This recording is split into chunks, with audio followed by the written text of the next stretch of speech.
지금 세계 정보기관들이 일제히 긴급 상황에 돌입했습니다. 러시아 군사정보국 최고 보안구역에서 하나의 충격적인 음성 파일이 유출되었기 때문인데요. 이건 자살행위입니다만 이 진실은 반드시 알려져야 합니다. 라며 음성 파일에는 믿기 힘든 내용이 담겨 있었습니다. 충격적이게도 그의 표적은 대한민국이었습니다. 하찮은 나라로 분류됐던 한국의 실체가 드러나는 순간 모스크바의 회의실은 얼어붙었습니다. 이 파일이 공개된 후 미 국방부에서는 단 한 문장이 흘러나왔습니다. 이게 사실이라면 세계 군사 질서가 완전히 뒤바뀝니다. 러시아의 최고 정보 요원은 도대체 무엇을 발견했기에 가족, 목숨, 모든 것을 버리고 세상에 알렸을까요? 그가 발견한 충격적인 진실, 지금 사연을 통해 공개합니다. 저는 러시아 전략정보본부 소속 요원 드미트리 로마넨코입니다. 이제는 전 요원이라고 해야 할까요? 그날 이후로 제 인생은 완전히 바뀌었으니까요. 녹음을 시작하기 전 창밖을 바라봤습니다. 모스크바의 겨울은 늘 그렇듯 차갑고 고요했어요. 그 고요함이 곧 깨질 거라는 걸 알면서도 마이크에 손을 뻗었습니다. 손가락이 떨렸지만 마음은 이미 결정되어 있었죠. 이건 분석이 아니라 기록입니다. 퍼뜨려 주세요. 더는 속일 수 없습니다. 이 말을 하는 순간 등줄기에 식은땀이 주룩 흘렀습니다. 16년간 쌓아온 경력, 가족, 그리고 제 목숨까지 모든 것을 잃을 수도 있다는 두려움이 밀려왔어요. 하지만 진실은 알려져야 했습니다. 러시아 내부에서조차 묵살된 그 진실을요. 녹음 파일을 암호화하는 동안 제 심장은 마구 뛰었습니다. 세계에 서로 다른 경로로 보냈어요. 나토, CIA, 중국 정보기관에 동시에. 누구 하나라도 이걸 묻으려 한다면 다른 하나가 공개할 테니까요. 파일을 보낸 후 컴퓨터를 포맷했죠. 증거를 남길 수 없었습니다. 창문으로 보이는 거리에 검은색 차량이 멈추는 것이 보였어요. 예상보다 빨랐지만 놀랍지는 않았습니다. 그들의 발소리가 복도에서 점점 커졌어요. 문이 거칠게 열렸고 무장한 요원들이 들이닥쳤습니다. 드미트리 로마넨코, 당신은 국가기밀 유출 혐의로 체포됩니다. 수갑이 제 손목에 차가운 감각을 남겼지만 마음은 오히려 편안해졌어요. 이미 늦었으니까요. 제 음성 파일은 이미 목적지에 도착했을 겁니다. 그리고 세계는 곧 한국에 대한 진실을 알게 될 거예요. 체포되어 끌려나가는 순간에도 한 가지 확신이 들었습니다. 내가 퍼뜨린 진실의 파장은 그들이 상상하는 것보다 훨씬 클 거라는 것. 제가 목숨을 걸고 유출한 그 정보가 국제관계의 지형도를 완전히 바꿔놓을 거라는 것이죠. 복도를 지나며 마지막으로 사무실을 돌아봤습니다.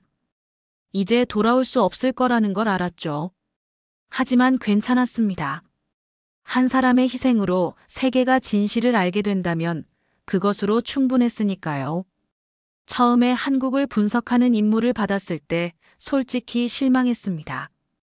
우크라이나 대비 시뮬레이션 중에 무시해도 되는 국가로 분류된 나라를 맡게 된 거니까요.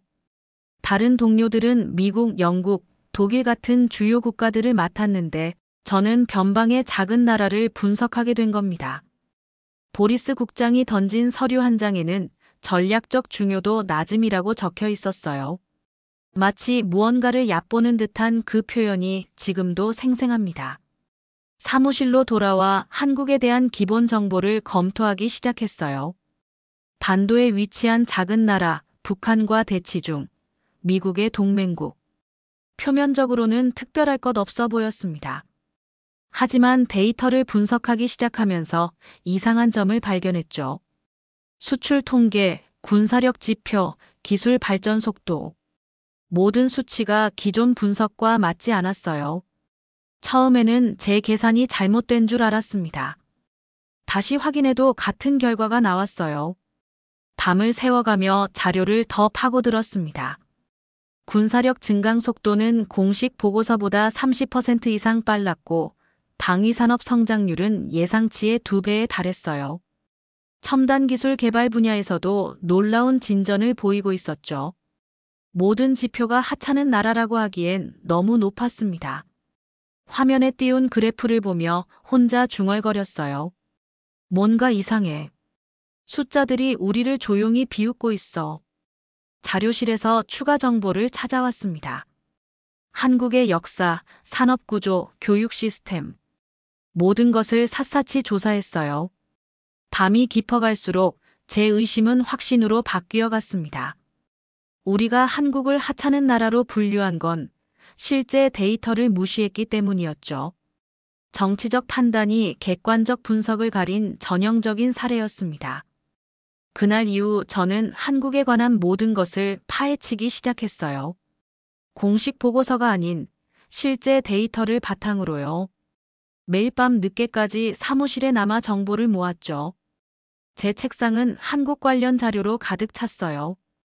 다른 동료들이 의아한 눈으로 저를 바라봤지만 아랑곳하지 않았습니다. 그들은 몰랐으니까요. 제가 발견한 진실이 얼마나 충격적인지, 그리고 그것이 세계 안보 지형에 어떤 영향을 미칠지를요. 더 깊이 파고들수록 한국의 군사력에 대한 의문은 커져만 갔습니다. 표면적인 숫자가 아닌 실전 데이터를 직접 분석하기로 결심했어요. K2 전차 FA50 경공격기, K9 자주포. 이것들의 실제 성능은 정말 공식 평가만큼 평범한 걸까요? 제한된 자료를 통해서도 놀라운 패턴이 보이기 시작했습니다. 우선 K9 자주포부터 심층 분석했어요. 우연히 입수한 나토 연합훈련 결과는 충격적이었습니다. 발사 후 40초 이내에 위치를 옮기는 슈트앤스쿠트 능력이 미국의 M1097보다 30% 빨랐어요. 뿐만 아니라 정밀도, 신뢰성, 정비성 모든 면에서 예상을 뛰어넘었죠. 자료를 검토하며 손가락으로 그래프를 따라가는데 심장이 빠르게 뛰었습니다. 이건 단순한 통계 오류가 아니었어요. 다른 무기 체계도 비슷한 패턴을 보였습니다. K2 전차의 전장 생존율은 레오파드나 에이브람스와 비교해도 뒤지지 않았고 FA50의 비용 대비 효율성은 그 어떤 경공격기보다 높았어요. 모든 데이터가 예상을 뛰어넘었죠. 하지만 더 충격적인 건 이 무기들의 작전 운용 방식이었습니다. 개별 성능보다 통합 운용 체계가 뛰어났어요. 한국은 이 무기들을 퍼즐 조각처럼 맞춰 전체 전력을 증폭시키고 있었습니다. 상부에 보고서를 제출했습니다. 한국 방위산업 재평가 필요성이라는 제목으로요. 하지만 돌아온 건 현 분석 유지 한 줄짜리 답변뿐이었어요. 불만과 의문이 가득했지만 명령에 따르는 것이 제 의무였습니다. 그래도 포기할 수 없었어요. 더 구체적인 증거가 필요했죠. 보안 등급이 높은 자료실에서 밤을 새워 정보를 모았습니다. 땀이 등을 적시고 커피만으로 버티는 밤이 계속됐죠. 두 번째 보고서를 준비했어요. 더 구체적인 데이터와 분석을 담아서요. 하지만 이번엔 아예 반려되었습니다. 불필요한 우려라는 이유로요. 보리스 국장은 제 눈을 똑바로 보며 경고했습니다. 더 이상 이 문제를 파고들지 마라. 그날 밤 사무실 창문 너머로 모스크바의 불빛을 바라보며 오랫동안 생각했어요. 16년간의 충성, 승진의 기회, 안정된 미래. 모든 것이 위험에 처할 수 있었습니다. 하지만 진실은 드러나야 했어요. 깊은 숨을 내쉬며 결심했습니다. 그래서 전 결심했습니다. 내부 보고가 아니라 세상에 알리는 걸로요. 비록 그 대가가 제 모든 것일지라도요. 한국의 무기 수출 현황을 세밀하게 분석하기 시작했습니다. 표면적으로는 단순한 상업적 거래처럼 보였지만 깊이 들여다보니 전혀 다른 그림이 보였어요. 폴란드와의 계약 자료를 입수하는 데 3주가 걸렸습니다. 정보망을 총동원해 얻은 그 자료는 충격적이었어요. K2 전차, K9 자주포, FA-50 전투기. 엄청난 규모의 계약이었죠. 하지만 계약서 세부 조항에서 발견한 내용은 더 놀라웠습니다. 한국은 무기 판매에 그치지 않았어요. 전술 훈련 프로그램, 정비 교범, 전투 시스템까지 패키지로 제공하고 있었습니다. 이건 단순한 판매가 아니었어요. 군사 문화와 기술을 함께 이식하는 것이었죠. 실질적인 동맹 구축의 첫 단계였습니다. 자료를 검토하면서 손가락으로 중요 조항들을 따라가며 읽었어요. 각 문장마다 새로운 충격이 더해졌습니다. 데이터를 모아 세계 지도에 표시했어요. 붉은 점으로 한국 무기 수출국을 표시했더니 지도는 마치 붉은 별자리처럼 변했죠. 호주, 이집트, 아랍에미리트, 인도, 폴란드, 노르웨이. 그 점들은 계속해서 늘어나고 있었습니다. 그리고 그 별자리는 분명한 패턴을 보여주었어요. 전략적 요충지에 집중된 그 패턴은 우연이 아니었습니다. 그 지도를 바라보며 깨달았어요. 그들은 무기를 팔면서 미래의 전장을 설계하고 있었습니다. 각 계약은 퍼즐 조각 같았어요. 개별로는 단순해 보이지만 모두 합치면 거대한 그림이 드러났죠. 한국은 무기를 통해 새로운 형태의 군사 네트워크를 만들고 있었습니다. 조용하지만 확실하게요. 수출 계약서의 미세한 조항들, 훈련 프로그램의 세부 내용, 정비 체계의 표준화. 모든 것이 하나의 큰 그림을 그리고 있었어요. 그리고 그 그림의 중심에는 한국이 있었습니다. 세계 각국의 군사력을 자신들의 시스템으로 연결하는 거대한 네트워크의 중심이요. 한국은 무기를 수출하면서 동시에 자신들의 군사교리와 시스템을 심고 있었죠. 그리고 그 효과는 이미 나타나고 있었어요. 컴퓨터 화면을 바라보며 다시 한번 깊은 숨을 내쉬었습니다.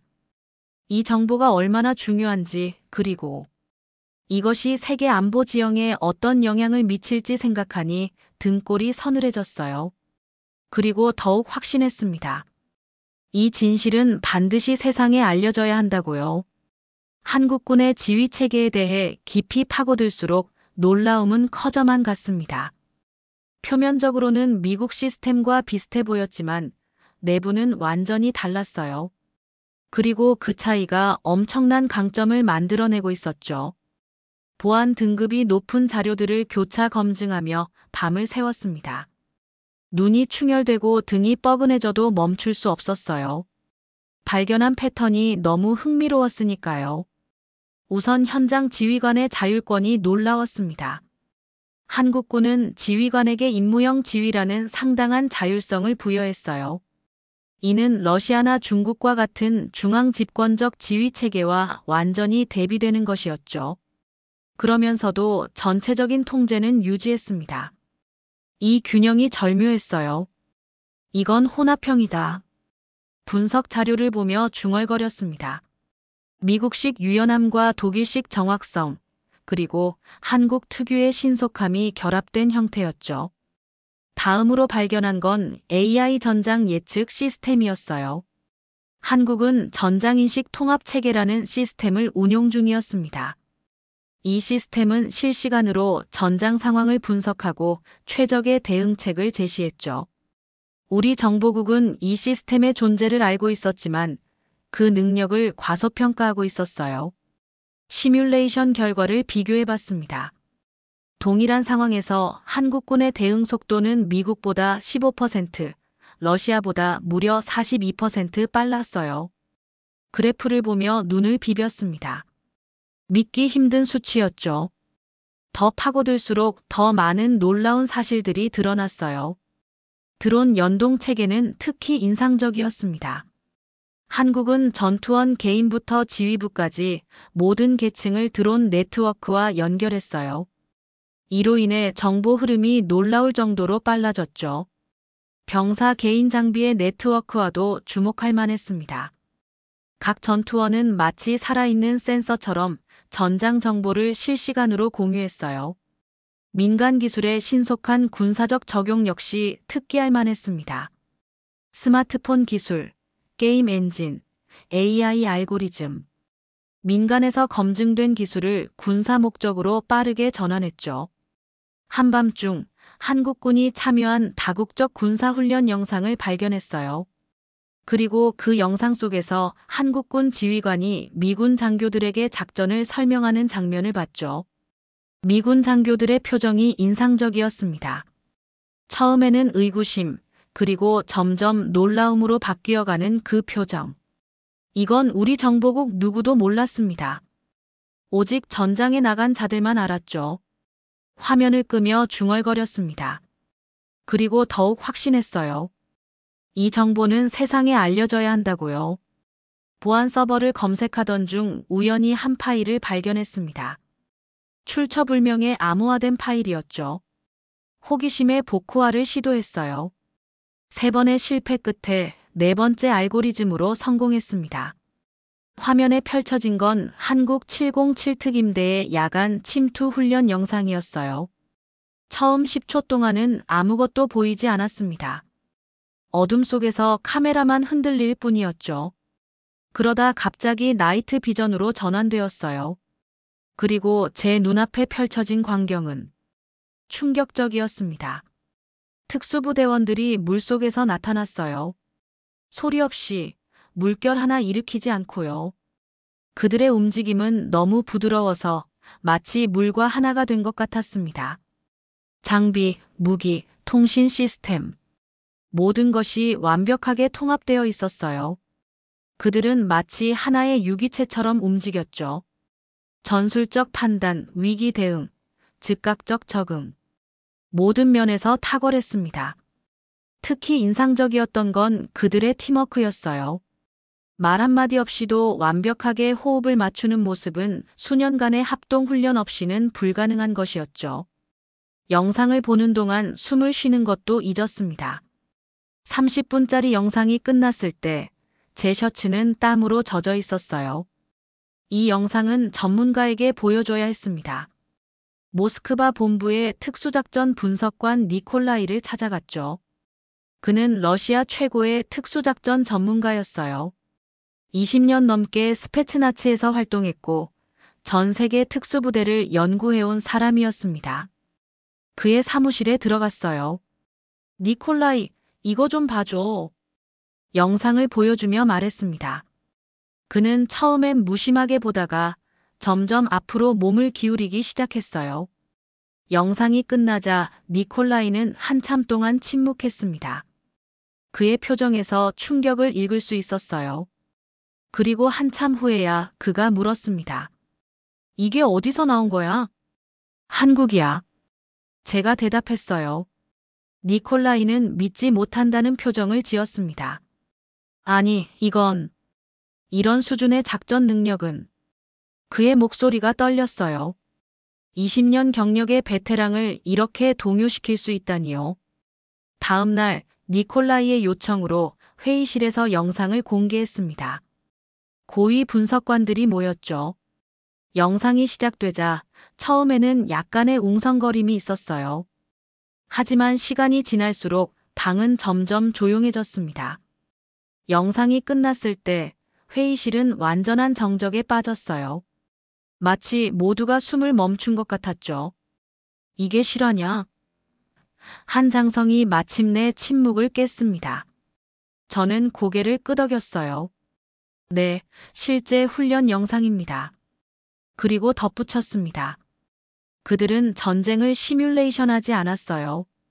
늘 준비하고 있었습니다.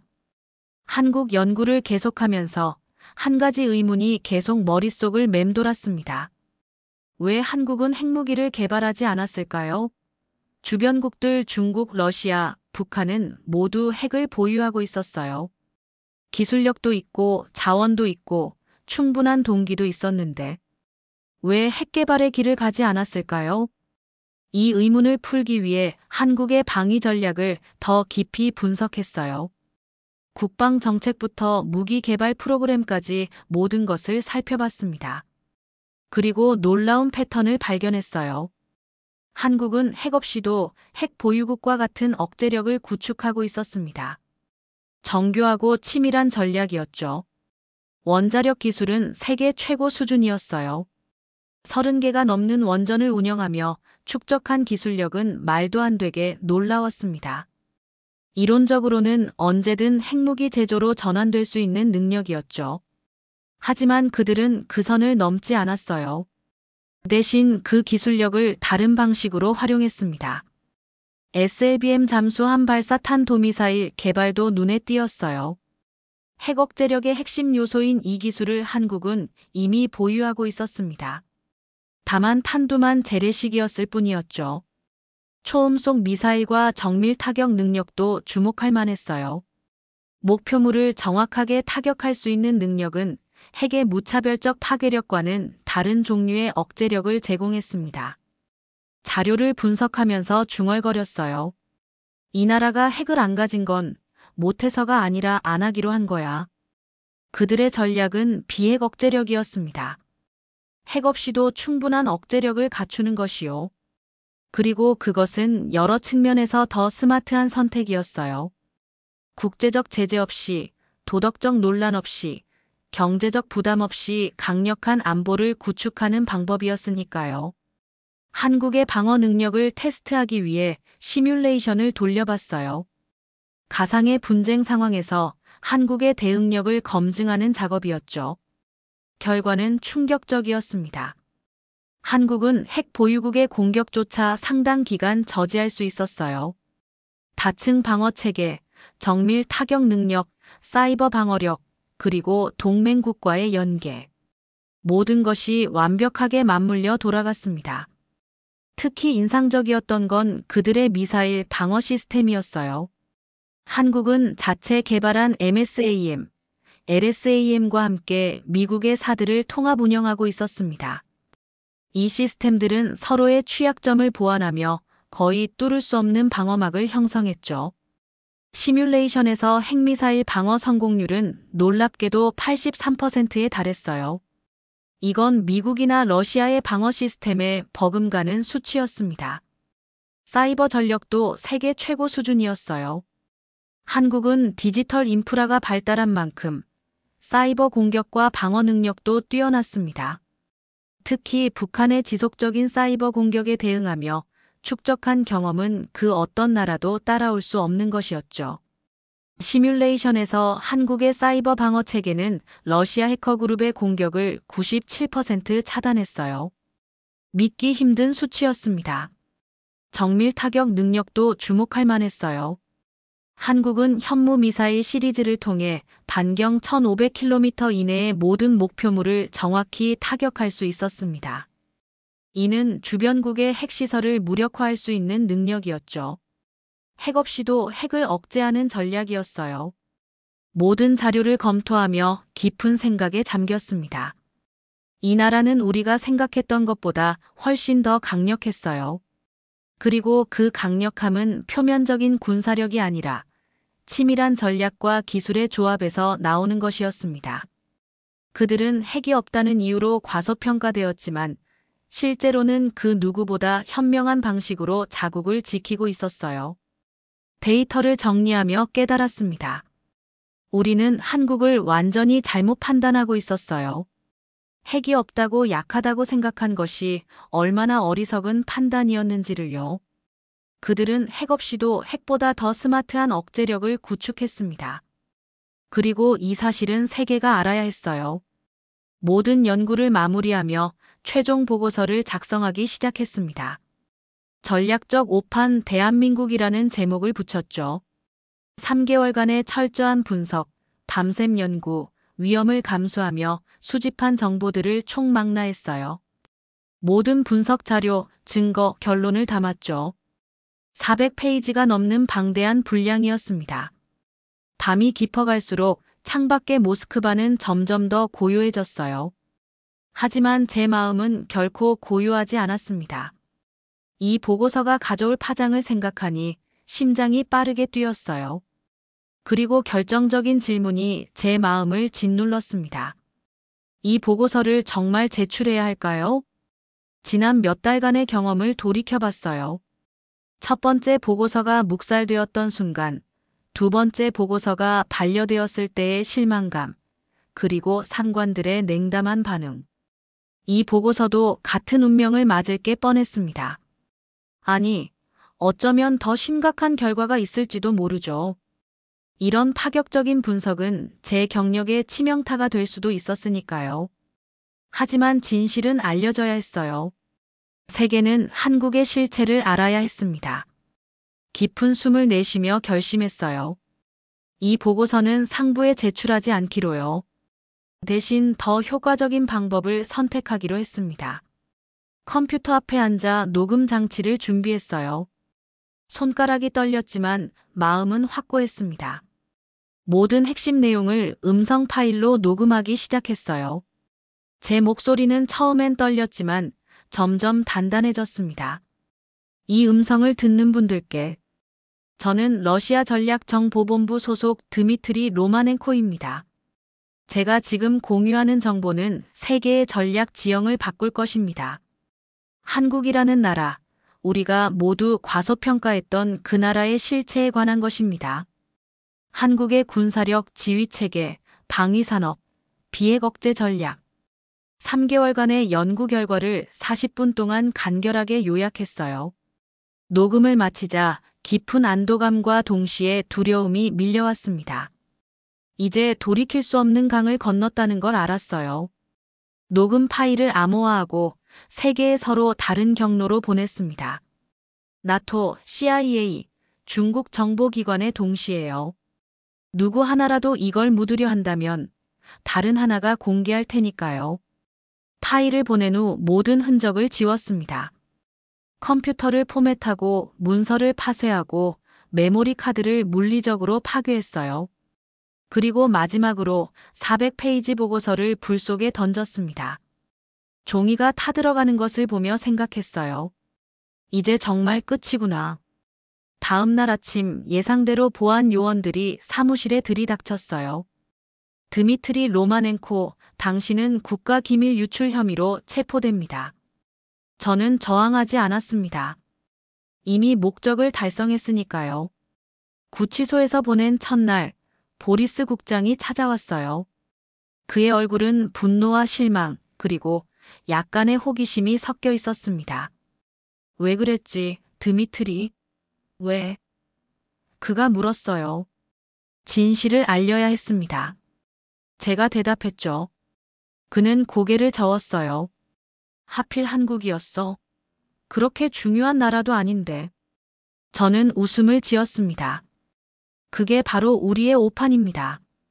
한국은 이미 세계를 바꾸고 있어요. 우리가 인정하든 말든 상관없이요.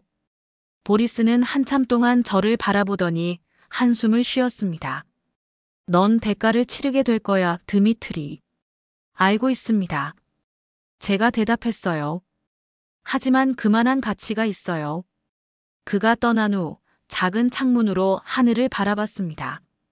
제 음성 파일이 공개된 후 어떤 일이 벌어질지 상상해봤어요. 한국과의 군사 협력을 강화하는 나라들, 한국 방위산업에 대한 평가 상승, 세계 안보 구조의 변화. 모든 것이 이미 시작되었을 거라고 생각했죠. 저는 사라졌지만 제가 남긴 음성은 세계의 전술 지도를 바꾸었습니다. 이제 한국은 더 이상 하찮은 나라가 아니었어요. 모두가 그 실체를 인정하게 된 거죠. 철창 너머로 보이는 하늘을 바라보며 생각했습니다. 제 선택이 옳았는지는 역사가 판단할 테지만 적어도 진실은 알려졌다는 사실에 만족했어요. 저는 러시아의 배신자로 기억될지 모르지만 진실을 위해 모든 것을 바친 사람으로 역사에 남기를 바랍니다. 그리고 어쩌면 언젠가는 한국이 제 이야기를 알게 될지도 모르겠다는 생각이 들었습니다. 작은 나라가 아닌 세계의 강대국으로 부상한 그 나라가 말이죠. 저는 단 하나의 진실만을 추구했어요. 세상에는 우리가 모르는 혹은 알고 싶지 않은 진실이 있습니다.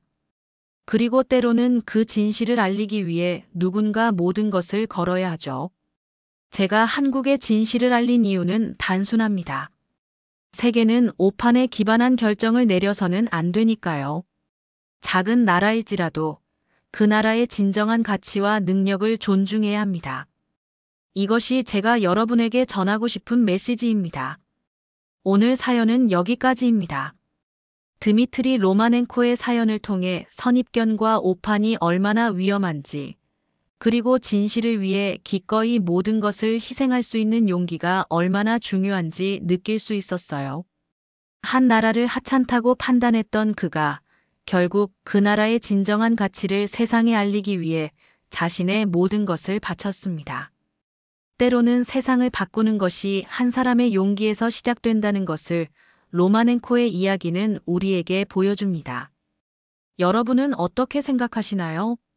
여러분의 생각과 의견을 댓글로 남겨주시고 구독과 좋아요를 눌러주세요. 여러분들의 관심은 감동단지의 영상 제작에 아주 큰 힘이 됩니다. 시청해주셔서 감사합니다.